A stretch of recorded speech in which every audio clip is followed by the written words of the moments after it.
मैं दोबारा जन्म ले चुका था। मुझे याद आया कि अपनी पिछली जिंदगी में मैंने अपनी बीवी की $1 बिलियन की दौलत इनहेरिट की थी और वो आराम भरी कब से इंतजार की हुई लाइंग फ्लैट लाइफ जी थी, बहुत पुरसुकून, हद से ज्यादा पुरसुकून। उस साल मेरी बीवी बिजनेस क्वीन लिन शिनहान अपने व्हाइट मूनलाइट यानी अपने पहले प्यार के लिए जान दे बैठी थी। इस खबर से पूरी अपर क्लास सोसाइटी हिल गई थी। कुछ लोगों को अफसोस हुआ, कुछ लोग हंसने लगे, लेकिन ज्यादातर लोग सिर्फ मेरा तमाशा देखने का इंतजार कर रहे थे। उनके लिए मैं बस एक निकम्मा आदमी था जो अरेंज मैरिज के जरिए बड़े घराने में घुस गया था। अब जब मेरी बीवी मर चुकी थी, सब देखना चाहते थे कि मैं क्या करूंगा, मैं क्या कर सकता था। बिल्कुल सिंपल था, उसकी इतनी बड़ी दौलत इनहेरिट करूंगा जो एक पूरे देश के बराबर थी। उसके बाद मेरी 70 साल लंबी आराम और बेफिक्री वाली लाइंग फ्लैट लाइफ शुरू हो गई। मैंने कंपनी के सारे काम एक टॉप लेवल प्रोफेशनल टीम को दे दिए। हर 3 महीने बाद मैं बस फाइनेंशियल रिपोर्ट चेक करता और डिविडेंड्स सीधा मेरे अकाउंट में आ जाते। फिर मैंने अपने देश की खूबसूरत जगहों का सफर करना शुरू कर दिया। मैंने सारे मशहूर रीजनल क्विजीन्स ट्राई किए। जियांगनान के एक छोटे से कोर्ट यार्ड में राइस वाइन बनाई और नॉर्दर्न फ्रंटियर के खुले मैदानों में बैठकर दिल खोल कर गोश्त खाया। बाद में मुझे फिटनेस का शौक लग गया। मैंने 8 पैक एब्स और परफेक्ट बॉडी बना ली। 90 साल की उम्र तक भी मेरी फिटनेस ने मेरा साथ नहीं छोड़ा। बेशुमार खूबसूरत लड़कियां मेरे करीब आना चाहती थी, लेकिन मैं सिर्फ अपनी आजाद और आराम वाली जिंदगी एंजॉय करता रहा। मैं किसी के साथ सीरियस नहीं हुआ। आखिरकार औरतें सिर्फ मेरी लाइंग फ्लैट लाइफ की स्पीड को स्लो करती थी। कुल मिलाकर मेरी जिंदगी सच में बहुत जबरदस्त थी। इसलिए जब मेरी 100वीं सालगिरह का बैंक्वेट हुआ, मेरी पूरी सेटिस्फेक्शन के साथ अपनी आखिरी सांस ली। लेकिन मैंने कभी नहीं सोचा था कि मैं दोबारा जन्म लूंगा, और वो भी सीधा उस वक्त जब मैं 30 साल का था। मैं बिल्कुल पैनिक नहीं हुआ, उल्टा मैं थोड़ा खुश हुआ। लिन फैमिली शादी के लिए बहुत प्रेशर डाल रही थी। मैंने तुम्हें कहा ना, इस मैरिज कॉन्ट्रैक्ट को देखो। ये सीन मुझे बहुत अच्छी तरह याद था। अपनी पिछली जिंदगी में मैं इस शादी के लिए बिल्कुल तैयार नहीं था, लेकिन आखिर में फैमिली के बढ़ते हुए प्रेशर के सामने मैं टिक नहीं सका। मजबूरन मुझे हाँ कहनी पड़ी और लिन शिनहान के साथ एक पूरी तरह कमर्शियल मैरिज एक्सेप्ट करनी पड़ी। लिन शिनहान बीजिंग के बिजनेस वर्ल्ड की मशहूर आइस कोल्ड फीमेल CEO थी। वो एक टॉप टियर फैमिली से बिलोंग करती थी, लेकिन हर कोई जानता था कि उसका दिल कब का बाचन नाम के आदमी को दिया जा चुका था। वही उसका व्हाइट मूनलाइट यानी उसका सच्चा पहला प्यार था। वो मुझे सिर्फ एक यूजलेस प्लेबॉय समझती थी और मुझे भी उसके ठंडे और घमंडी एटीट्यूड से कोई लेना देना नहीं था। जिस पल हमने मैरिज पेपर्स पर साइन किए, उसी पल से हमारी शादी एक बिना बोले समझौता बन गई थी। लेकिन अब जब मुझे दोबारा ये सब करने का मौका मिला था, तो इससे ज्यादा जबरदस्त बात और क्या हो सकती थी। इसका मतलब था कि पिछली जिंदगी में जो 70 साल की God level lying flat life मैंने जी थी, मैं उसे बिल्कुल वैसे ही दोबारा रिपीट कर सकता था। मुझे पता है तुम शायद ये शादी नहीं करना चाहते, लेकिन ये मैरिज अलायंस हमारी लू फैमिली के लिए बहुत इंपॉर्टेंट है। मेरा फादर लू जेन हुआ कि शौक नजरों के सामने मैंने टेबल पर पड़ा पेन उठाया। 2 तेज स्ट्रोक्स के साथ मैंने मैरिज कंसेंट फॉर्म पर अपना नाम साइन कर दिया। मैं ये शादी करूंगा। मैंने साइन डॉक्यूमेंट्स उनकी तरफ धकेल दिए। मेरे फादर पूरी तरह स्टंड रह गए। तुम सच में मान गए? वैसे भी शादी तो करनी ही है, एक दिन पहले हो या एक दिन बाद, क्या फर्क पड़ता है। इन फैमिली को इन्फॉर्म कर दीजिए, एग्जैक्ट डेट वो डिसाइड कर लेंगे। मैं कभी भी शादी के लिए रेडी हूँ। जितनी जल्दी शादी होगी, उतनी जल्दी मैं उसके अपने प्यार के लिए जान देने का इंतजार कर सकूंगा, और उतनी ही जल्दी मेरी परफेक्ट रिटायरमेंट लाइफ का सेकंड राउंड शुरू हो जाएगा। Plan pass. मेरे फादर ने डॉक्यूमेंट्स को ऐसे पकड़ा जैसे उन्हें कोई खजाना मिल गया हो। खुशी से उनके हाथ कांप रहे थे। वो मुड़कर स्टडी रूम की तरफ भागे ताकि तुरंत फोन कॉल कर सके। मैंने आंखें बंद कर ली और आराम से अपने खूबसूरत फ्यूचर के ब्लूप्रिंट बनाने लगा। इस बार विला के बैकयार्ड में एक बड़ा और प्रोफेशनल वाइन सेलर बनवाऊंगा और 2 कुत्ते भी रखूंगा। उनके नाम भी मैंने सोच लिए थे। एक का नाम होगा लाइंग फ्लैट और दूसरे का नाम होगा लॉन्ग लिव द एम्परर। लेकिन मैंने एक बात नोटिस नहीं की। जब मैंने बिना हिचकिचाहट अपना नाम साइन किया, सामने सोफा के कोने में खामोशी से बैठी लिन शिनहान का रिएक्शन बिल्कुल बदल गया। वो बाहर से अब भी एक आइस स्कल्पचर की तरह शांत दिख रही थी, लेकिन उसकी काम आंखों के अंदर अचानक एक जबरदस्त सुनामी उठ चुकी थी। उसके हाथ जो पहले नेचुरली उसके घुटनों पर रखे हुए थे, अचानक कस गए। वो मुझे बिना पलक झपकाए देख रही थी। उसकी आंखों में ऐसे इमोशंस थे जिन्हें समझना बहुत मुश्किल था। शौक, बेइंतहा रिग्रेट और दिल चीर देने वाला दर्द, साथ ही एक ऐसी खुशी जैसे उसने कोई इम्पॉसिबल बात समझ ली हो। वो लगभग पागल होने की हद तक एक्साइटेड लग रही थी। मेरे लिए प्लान का पहला स्टेप कंप्लीट हो चुका था। अब अगला स्टेप था एक clearly defined post nuptial agreement sign करना। उसके बाद मैं स्टाइल से घर छोड़ दूंगा। अपने लिए कोई पीसफुल और खूबसूरत जगह ढूंढना होगा और चुपचाप बाचुन की बुरी खबर का इंतजार करूंगा। पिछली जिंदगी के स्क्रिप्ट के हिसाब से अब उसे सीधा अपनी बेंटली की तरफ जाना चाहिए था और मुझे हवा की तरह कम्प्लीटली इग्नोर कर देना चाहिए था, लेकिन वो अपनी जगह से हिली नहीं। क्या तुम मेरे साथ खाना खाने चलोगे?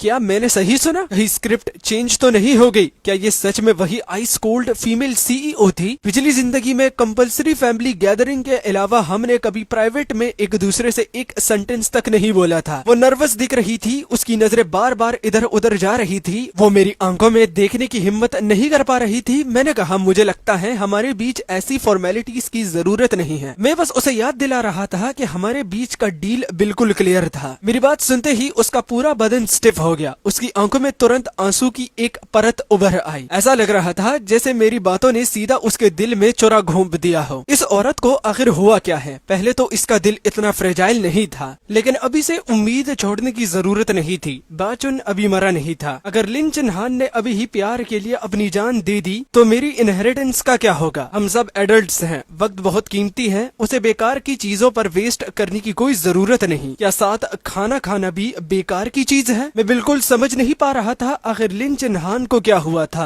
कहीं उसके अंदर कोई अजीब चीज तो नहीं घुस गई? मेरे पास अभी कुछ काम था, इसलिए मैंने डिसाइड कर लिया कि उलझन को जल्दी खत्म करना होगा। मैं उसके साथ इसी तरह उलझा नहीं रह सकता था। स्टोरी को दोबारा सही ट्रैक पर लाना जरूरी था। हमारे ब्राइडल होम के दरवाजे का पासवर्ड तुम्हारा बर्थडे है। मैं बिना पीछे देखे आगे बढ़ता रहा, लेकिन मेरी बात सुनते ही उसके कदम हल्की देर के लिए रुक से गए। मैं आज रात घर वापस आऊंगी, तुम्हारे लिए खाना बनाऊंगी। मैं लगभग जमीन पर गिर गया। ये खबर कुछ ज्यादा ही एक्सप्लोसिव थी। वो ब्राइडल होम में वापस आना चाहती थी और मेरे लिए खाना भी बनाएगी। मैं जरूर सपना देख रहा था। ये औरत पूरी तरह पागल हो चुकी थी। मैंने कोई जवाब नहीं दिया और लगभग घबरा कर वहाँ से भाग निकला। मैं जल्दी से अपनी स्पोर्ट्स कार में बैठ गया। मुझे शांत होना होगा। जरूर मेरी रिबर्थ के तरीके में ही कोई प्रॉब्लम थी। हाँ, ऐसा ही होगा। फिलहाल मुझे कहीं चुप कर सिचुएशन को समझना चाहिए। मैं उस सो कॉल्ड मार्शल होम में वापस नहीं गया। मैं सीधा अपने उस लाइंग फ्लैट बेस कैंप पर चला गया जिसे मैंने काफी पहले तैयार करवा लिया था। सिटी सेंटर के सबसे ऊपर वाली फ्लोर पर एक बड़ा लग्जरी अपार्टमेंट। वहाँ से दिखने वाला व्यू बिल्कुल अनबीटेबल था। मैंने अपने लिए एक ग्लास पुरानी और कीमती विस्की डाली। लिन चिन्हान के एबनॉर्मल बिहेवियर के पीछे जरूर कोई वजह थी। उसकी वो नजर और उसका वो टोन, पहले वो कभी ऐसी नहीं थी। आखिर प्रॉब्लम कहाँ हुई? रुको,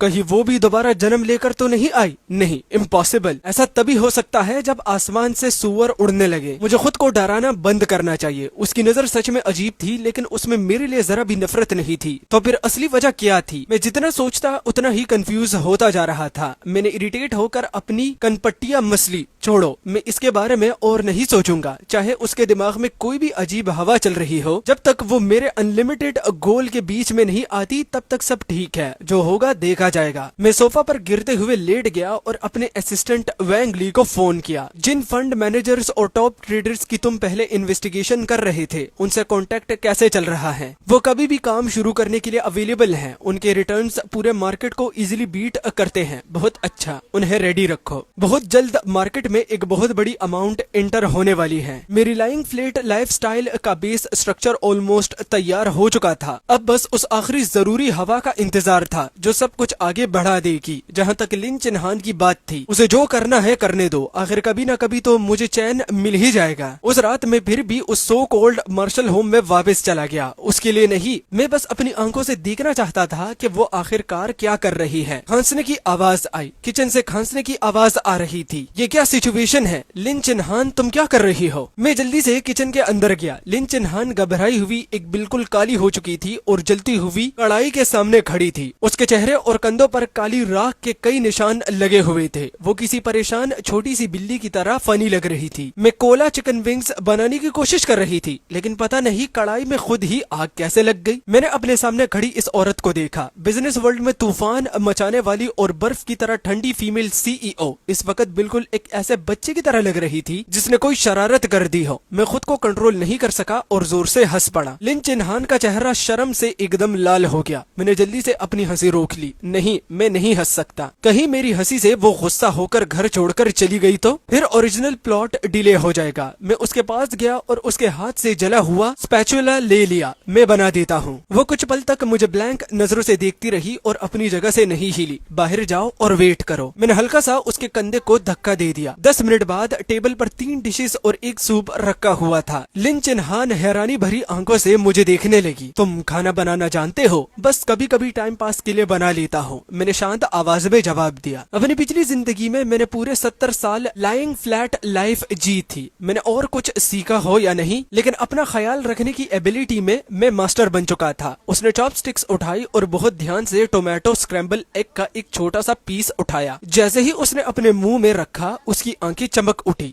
ये सच में बहुत डिलीशियस है। इतना एक्साइटेड होने की क्या जरूरत थी? वो लिन फैमिली की प्रेसिडेंट थी। सिर्फ टोमेटो स्क्रैम्बल्ड एग की एक प्लेट ने उसे इतना खुश कर दिया। पूरा डिनर अनयूजुअल तरीके से शांत रहा। मैं अपनी तरह से नॉर्मली खाना खा रहा था। वो मेरे सामने बैठकर छोटे छोटे बाइट्स में खाना खा रही थी। बीच बीच में वो चोरी से मेरी तरफ देखती। हर बार उसकी आंखों में कॉम्प्लिकेटेड इमोशंस दिखाई देती। डिनर के बाद मैं उठकर टेबल साफ करने ही वाला था कि वो तुरंत खड़ी हो गई। मैं डिशेस वॉश करूंगी, उसने इतनी जल्दी कहा जैसे उसे डर हो कि कहीं मैं उसे पहले बर्तन न उठा लूं। मैंने उसे क्लमजली सारे बर्तन किचन में ले जाते हुए देखा। 10 मिनट बाद मैं उसे अरेंज एग्रीमेंट साइन करने और सेपरेट रूम्स में सोने की बात कहने ही वाला था, लेकिन उसने अचानक कहा, बाचन ने आज मुझे फोन किया था। मेरे दिल में तुरंत हलचल हुई। आ गया, मेन इवेंट आखिर शुरू होने वाला था। मैं बाहर से शांत रहकर अपनी आईब्रो उठाई। उसने तुम्हें किस लिए फोन किया था? उसने मुझसे पूछा कि मैं तुमसे शादी क्यों करना चाहती हूँ। उसने कहा कि वो मेरे बिना जिंदा नहीं रह सकता। हाँ, बिल्कुल यही वो फीलिंग थी। पिछली जिंदगी में बाचुन ने यही एक्सक्यूज यूज किया था। उसके बाद लिन चिन्हान रेस्टलेस रहने लगी थी और आखिर में उसने उसके लिए मेरे दिल में चुपके से खुशी की एक लहर दौड़ गई। तो तुमने उससे क्या कहा? मैं अपने दिमाग में ऑलरेडी प्लान बनाने लगा था कि मैं कुत्ते चूज करने के लिए किस पेट स्टोर में जाना चाहिए। लिन चिन्हान ने मेरी तरफ देखते हुए कहा, मैंने उससे बता दिया है कि मेरी शादी हो चुकी है। अब मेरे हस्बैंड का नाम लू यान है।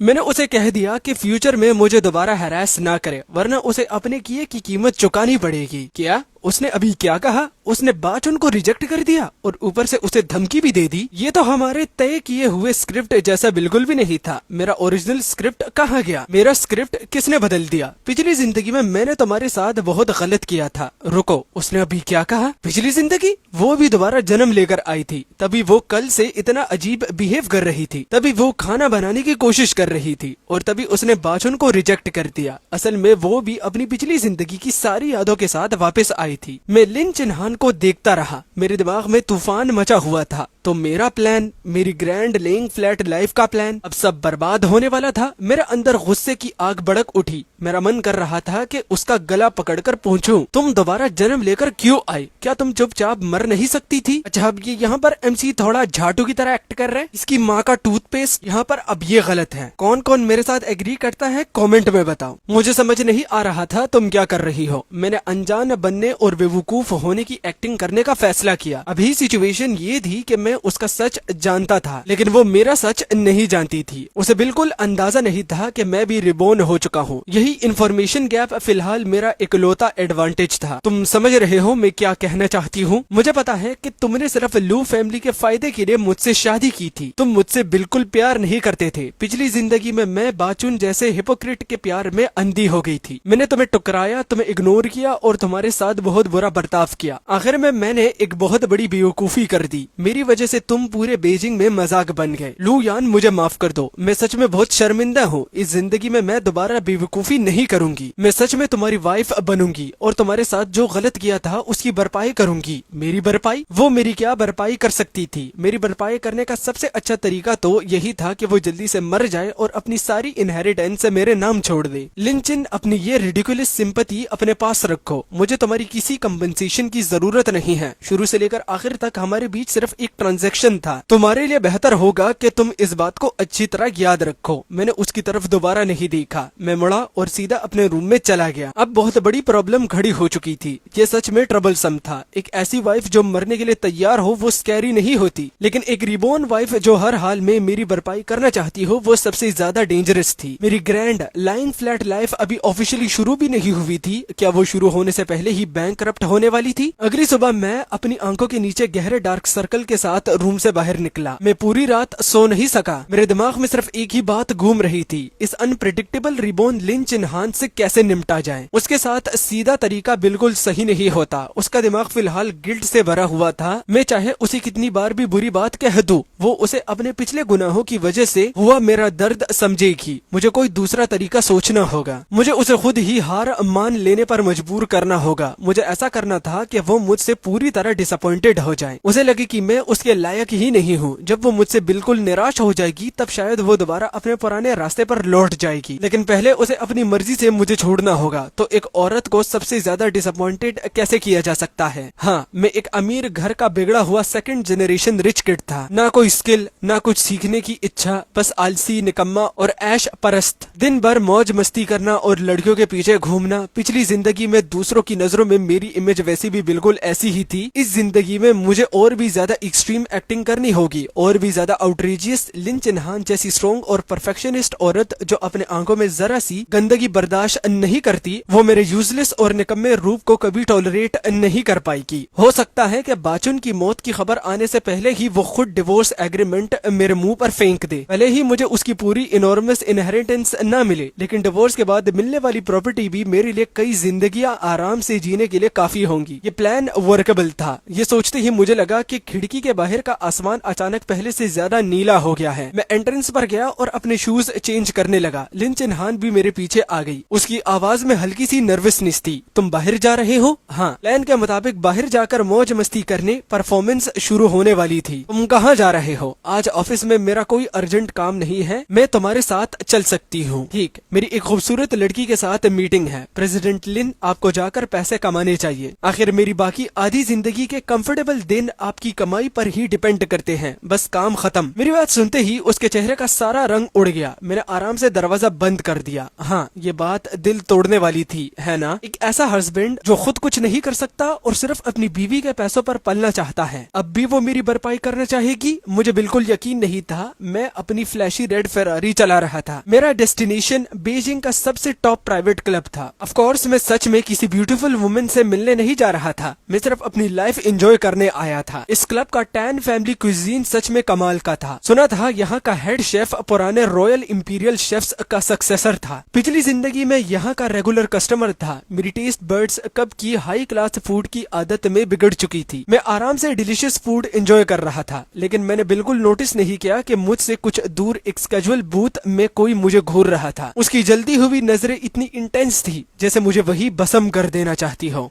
मेरी पीठ को जला देने वाली वो नजर अब भी मुझ पर टिकी हुई थी। थोड़ी दूर स्केजुअल बूथ में लिन चिन्हान बैठी थी और मुझे गौर से देख रही थी। उसने सच में सोचा था कि मैं किसी खूबसूरत लड़की से मिलने आया हूँ, इसीलिए वो पूरे रास्ते मेरा पीछा करते हुए यहाँ तक आ गई थी। उसने अपने दिमाग में मुझे रंगे हाथ पकड़ने के काउंटलेस सीन्स तक रिहर्स कर लिए थे। वो ये भी सोच चुकी थी कि कैसे अपनी डिग्निटी और अथॉरिटी को मेंटेन रखते हुए मेरे आसपास की उन औरतों को दूर करेगी। लेकिन उसने कभी एक्सपेक्ट नहीं किया था कि मैं यहाँ बिल्कुल अकेला बैठकर शांति से खाना खा रहा हूँगा। सुबह मैंने ब्यूटीफुल वुमेन से मिलने की बात सिर्फ उसे धोखा देने के लिए की थी। शायद मैं बस उसे गुस्सा दिलाना चाहता था, शायद मैं उसका रिएक्शन देखना चाहता था। इसका मतलब वो अब भी मेरी परवाह करता है, राइट? पिछली जिंदगी में मैंने उसे बहुत ज्यादा हर्ट किया था। शायद इसी वजह से अब वो चाइल्डिश तरीके से मुझसे रिवेंज लेने की कोशिश कर रहा था, या फिर वो सिर्फ मेरा अटेंशन चाहता था। हाँ, बिल्कुल ऐसे ही होगा। ये ख्याल एक तेज रोशनी की तरह लिन चेन के दिमाग में चमका और उसके सारे डाउट्स का फॉग हटा दिया। उसका दिल अचानक कस गया। उसके अंदर खट्टा मीठा दर्द, रिग्रेट और हल्की सी छुपी हुई खुशी एक साथ मिल गई। वो इमोशन से लगभग सांस नहीं ले पा रही थी। लू यान, तुम बाहर से सख्त दिखते हो लेकिन अंदर से बहुत सॉफ्ट हो। फिक्र मत करो, इस जिंदगी में चाहे कुछ भी हो जाए मैं तुम्हें दोबारा कभी नहीं छोड़ूंगी। मुझे उसके दिमाग में चल रहे इन सारे थॉट्स का जरा भी अंदाजा नहीं था। तभी मेरा फोन बज उठा। हेलो बॉस, बहुत बड़ी प्रॉब्लम हो गई है। हमारे सारे एनर्जी प्रोजेक्ट्स हमसे छीन लिए गए हैं। हमारी कई सब्सिडायरीज को भी मिलिशियस शॉर्ट सेलिंग का टारगेट बनाया जा रहा है। मैंने सोचा पता चला किसने किया। बाइचुन, उसने सच में बहुत जल्दी मूव कर दिया था। लिन चिन ने उसे ओपनली रिजेक्ट किया और उसने पलटकर अपना सारा गुस्सा मुझ पर निकाल दिया, जो उसका लीगल हस्बैंड था। लेकिन कोई प्रॉब्लम नहीं थी, ये तो मेरे लिए परफेक्ट अपॉर्चुनिटी थी। अब लिन चिन्हान अपनी आंखों से देखेगी कि उसका हस्बैंड कितना यूजलेस है। सब मुझे बिना रेजिस्टेंस के जमीन पर घसीटेंगे और मैं कुछ भी नहीं कर पाऊंगा। लिन चिन्हान चिन हान इतनी प्राउड और स्ट्रॉन्ग विल्ड औरत थी, वो अपने हस्बैंड को इतना पैथेटिक और हेल्पलेस बनते हुए कैसे टॉलरेट कर सकती थी। मैंने फोन पर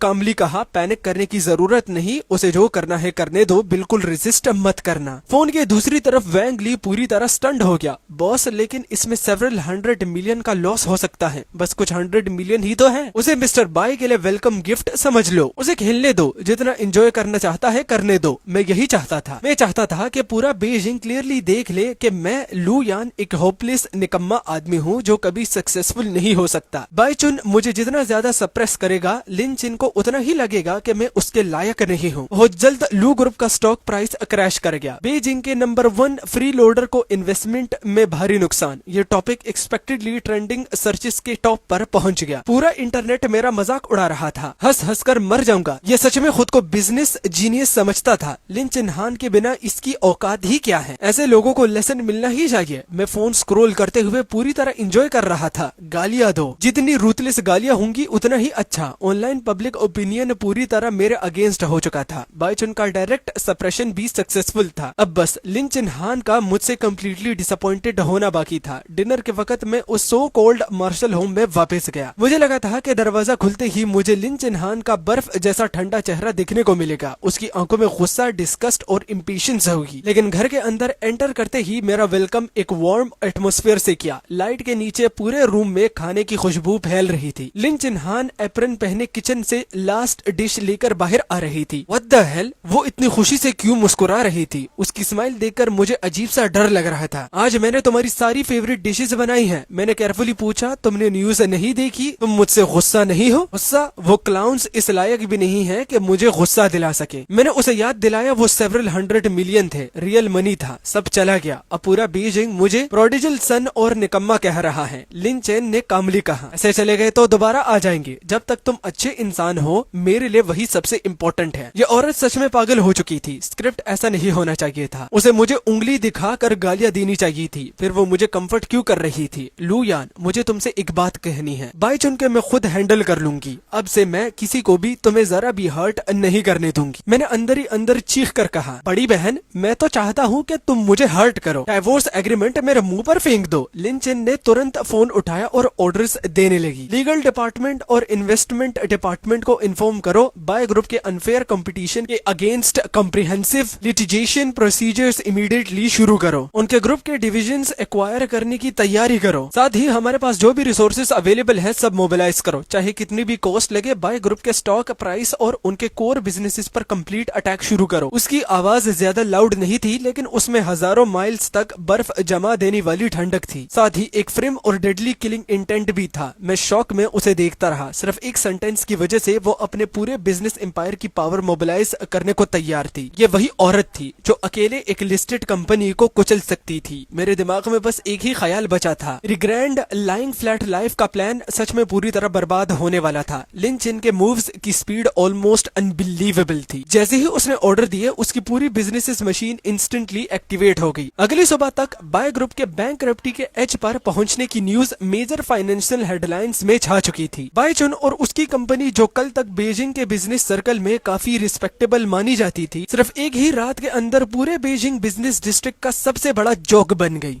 ये इंसिडेंट अब लोगों के फ्री टाइम का सबसे पॉपुलर डिस्कशन टॉपिक बन गया था। किसी ने कभी एक्सपेक्ट नहीं किया था कि बीजिंग की टॉप फीमेल सीईओ लिन चिन हान, जो हमेशा अपने काम और रैशनल नेचर के लिए फेमस थी, वो अपने जाने माने यूजलेस हस्बैंड के लिए इतनी रूथलेस हो जाएगी। उसने अपने फॉर्मर लवर को बिना किसी मर्सी के बैंकरप्टी के एज पर पहुंचा दिया था। पब्लिक ओपिनियन तो पूरी तरह पलट चुका था। ओ माय गॉड, ये किस लेवल का प्यार है। अपने हस्बैंड के लिए पूरी बिजनेस वर्ल्ड से लड़ गई। जो लोग पहले लू यान को केप्ट हस्बैंड और फ्री लोडर कहकर इंसल्ट कर रहे थे, अब सबके मुंह पर जोर का थप्पड़ पड़ा है। ये तो क्लियरली फीमेल लीड वाली स्क्रिप्ट चल रही है। डोमिनेटिंग फीमेल सीईओ अपने पैम्पर्ड हस्बैंड को स्पॉइल कर रही है। हेल्प, कोल्ड फीमेल सीईओ और उसका क्यूट पैम्पर्ड हस्बैंड। मैं तो पहले ही इस कपल के आगे बाव कर रहा हूँ। नोवेल रियल लाइफ में आ गई है। मैं फोन स्क्रीन पर ये आउटरीजियस कमेंट स्क्रॉल कर रहा था। मेरे गले में मेटालिक टेस्ट भर गया। मैं वहीं पर खून की उल्टी करने वाला था। Female lead script, pampered young husband, क्या तुम सबकी आंखें सिर्फ डेकोरेशन के लिए है? तुम लोगों को दिख नहीं रहा क्या? मैं इस औरत के प्यार में बिल्कुल नहीं था। मैं बस चाहता था कि वो क्वाइटली अपना ओरिजिनल प्लॉट कंप्लीट करे और फिर जल्दी से मर जाए। मैंने इरिटेट होकर फोन सोफा पर फेंक दिया। मेरा पूरा बदन ऐसे ही ढीला पड़ गया जैसे पूरी हड्डियां ही निकाल ली गई हो। सब खत्म। मेरा प्लान कम्प्लीटली कोलैप्स हो गया था। मैं लिन चिन्हान को मुझसे डिसअपॉइंट करने में फेल तो हुआ ही, उल्टा मैंने उसे अपने हस्बैंड के लिए पूरी दुनिया से वॉर शुरू करने का चांस दे दिया। तभी एक और लेटेस्ट अपडेट सामने आ गई। कल के इंसिडेंट के बाद लिन ग्रुप ने रिपोर्टर्स को ऑफिशियली रिस्पॉन्ड किया था। डियर मीडिया फ्रेंड्स और उन सब लोगों के लिए जो अब भी हमारी परवाह करते हैं, मैं सिर्फ इतना कहना चाहता हूँ कि चाहे कुछ भी हो जाए, मैं हमेशा उसके साथ खड़ी रहूंगी। लिन ग्रुप अपनी पूरी स्ट्रेंथ यूज करके मेरे बिलवेड हस्बैंड को प्रोटेक्ट करेगा। कोई भी उसे हर्ट नहीं कर सकता। अब तो सब और भी खराब हो गया था। अब उसके मुझे डिवोर्स देने का चांसेस ऑलमोस्ट 0 थे और वाइच उनकी कंपनी के दोबारा खड़े होने की पॉसिबिलिटी भी बहुत कम थी। मेरी जिंदगी एकदम डार्क लगने लगी। क्या तुम न्यूज देख रही हो? लिन चिन्हान की आवाज मेरे पास से आई। क्या तुम अब भी मुझसे बचने की कोशिश कर रहे हो? मैं तुमसे नहीं बच रहा, बस थोड़ा टायर्ड हूँ। उसने क्लियरली ये नोटिस कर लिया था कि मैं उसे अवॉइड कर रहा हूँ। उसकी आंखों में डार्क ग्लिंट एक पल के लिए फ्लैश हुआ, लेकिन बाहर से वो अब भी काम और कंपोज्ड थी। बाइच उनका मैटर ऑलमोस्ट हैंडल हो चुका है। उसका टोन बिल्कुल नॉर्मल था।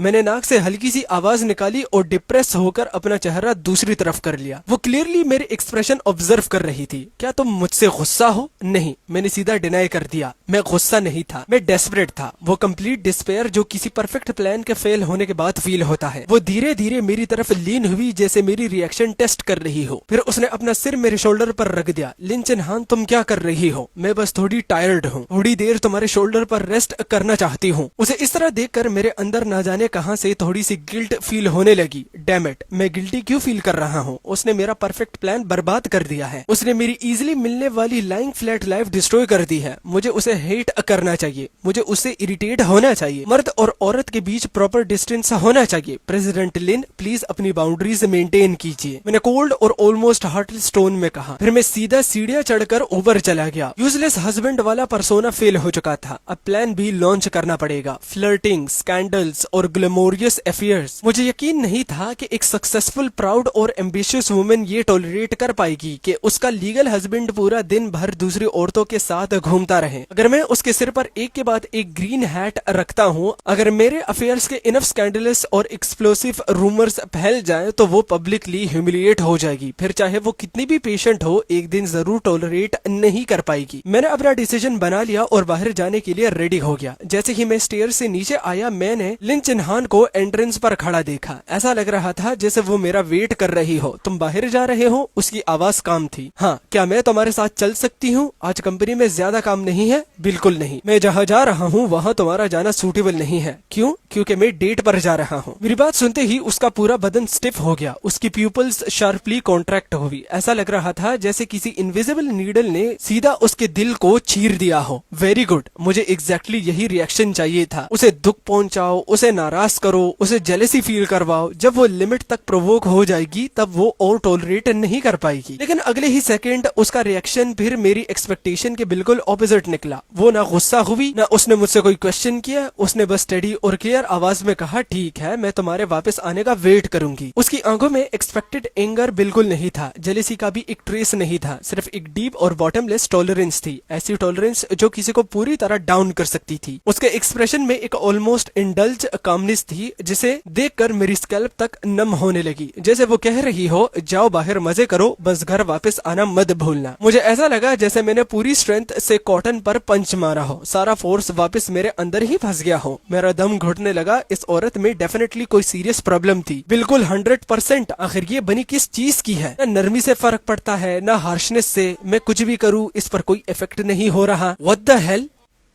उसकी अजीब लेवल की टॉलरेंस सच में मेरी सांस रोक देने वाली थी। उस रात वैंग ली का इमरजेंसी कॉल आया। एक बहुत इंपॉर्टेंट बिजनेस पार्टनर्स ने अचानक डिनर मीटिंग रखी थी और मुझे पर्सनली अटेंड करना जरूरी था। डिनर टेबल पर एटमॉस्फेयर काफी लाइवली था। वो पार्टनर्स अपनी जबरदस्त ड्रिंकिंग कैपेसिटी के लिए फेमस था। वो बार बार ग्लास उठाकर मुझे ड्रिंक करने के लिए कह रहा था। एक के बाद एक ड्रिंक्स चलती गई। वैसे मेरी अल्कोहल टॉलरेंस भी बुरी नहीं थी, लेकिन पिछली कुछ दिनों से लिन चिन्हान की वजह से मैं मेंटली बहुत एग्जॉस्ट था, इसलिए ज्यादा ड्रिंक ना करने के बावजूद अल्कोहल जल्दी मेरे सिर पर चढ़ गया। डिनर खत्म होते होते मैं लगभग 70-80% ड्रंक हो चुका था। वैंग ली मुझे सपोर्ट देते हुए होटल से बाहर लाया। वो मुझे सीधा सिटी सेंटर वाले मेरे लग्जरियस पेंट हाउस अपार्टमेंट में ले गया, लेकिन जैसे ही दरवाजा खुला वो सामने लिन चिन्हान को देखकर सरप्राइज हो गया। बॉस ने इतना ज्यादा ड्रिंक कैसे कर ली? लिन चिन्हान तुरंत मेरी तरफ बढ़ी। फिर तुम मुझे टच मत करो। मैंने उसका हाथ हटा दिया। तुम यहाँ क्या कर रही हो? किसने तुम्हें यहाँ आने को कहा? तुम मुझे अकेला क्यों नहीं छोड़ देती? मैं बस शांति से कंफर्टेबली और टेंशन फ्री जिंदगी जीना चाहता हूँ। तुम किसी भूत की तरह मेरे पीछे क्यों चिपकी हुई हो? जाओ और अपने उस व्हाइट मूनलाइट के पास जाओ जिसे तुम हमेशा से चाहती थी। मैं अपनी फ्री लाइफ जीऊंगा, तुम अपने रास्ते और मैं अपने रास्ते। हम दोनों दोबारा कभी एक दूसरे से ना मिले। क्या ऐसा करना सबके लिए अच्छा नहीं होगा? मेरे दिल में जितनी बातें थी इतने दिनों से दबी हुई थी, मैंने नशे में सब एक साथ बोल दी। लिन चिन्हान चुपचाप वही खड़ी रही। वो बिना कुछ कहे मुझे देखती रही। धीरे धीरे उसकी आंखों में आंसू की चमक भरने लगी। उसने बहुत हल्की आवाज में पूछा, क्या तुमने कभी मेरे बारे में नहीं सोचा?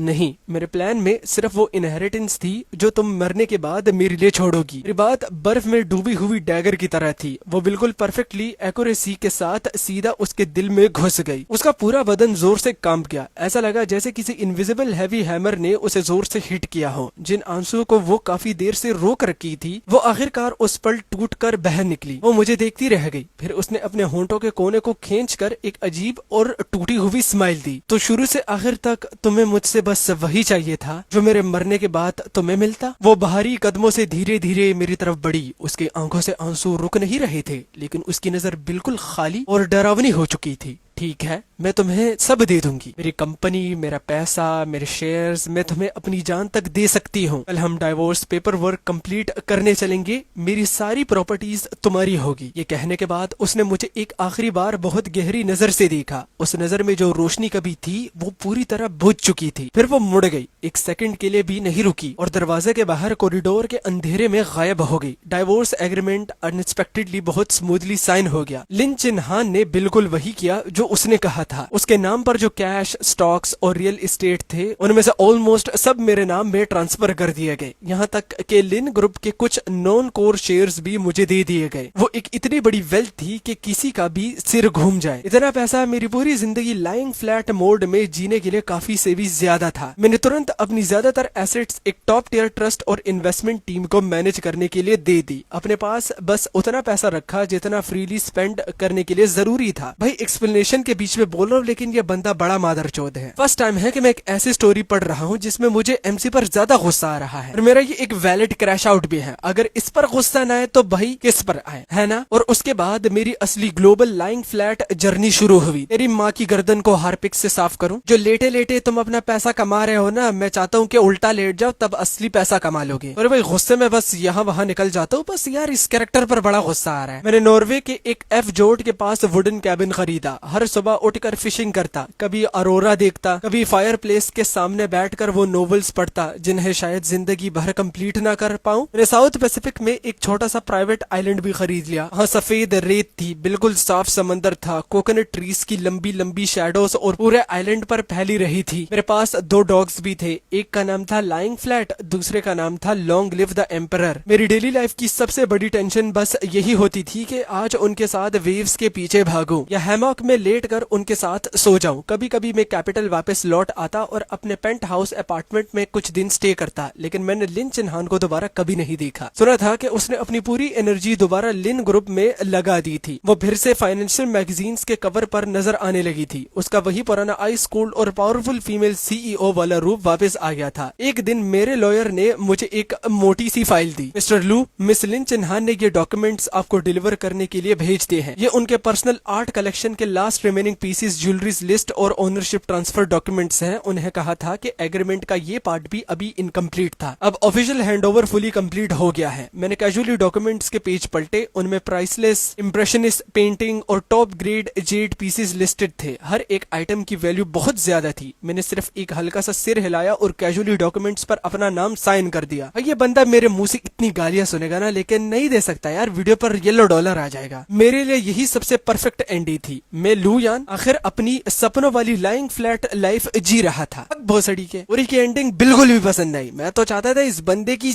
गांड से सारा पैसा निकाले भाई। ऐसे जो भी स्टोरी थी कमेंट में बताना, मैं तो अपने कमेंट में गालियां दे रहा हूँ इस कैरेक्टर को और अपनी ही वीडियो पर। बाकी अगली स्टोरी में मिलते हैं जो कि ब्रांड न्यू होने वाली है, और तब तक के लिए अलविदा, टाटा बाय बाय। चैनल पर नए हो सब्सक्राइब करना, वीडियो को लाइक करना और शेयर तो ज्यादा से ज्यादा करो, एंड बाय।